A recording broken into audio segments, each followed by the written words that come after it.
उनको हटाना भैया भैया भैया भैया प्लीज।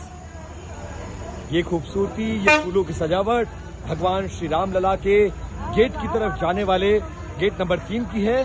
पहले वीवीआईपी गेट की तस्वीरें आपने देखी और अब देखिए कैसे हाथियों को जो शुभ का प्रतीक है कैसे यहाँ पर लगाया गया है। ये गेट नंबर 3 को जाने वाला रास्ता है। इसकी सजावट देखिए, चारों तरफ आपको श्री राम नजर आएंगे।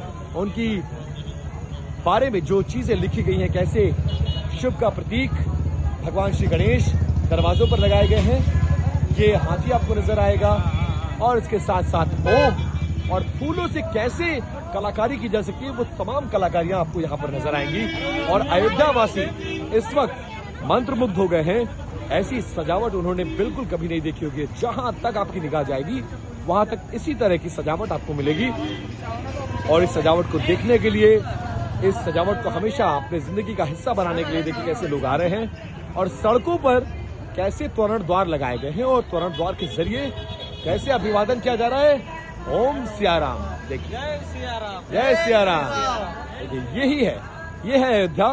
और ऐसी अयोध्या इतिहास में किसी ने नहीं देखी होगी।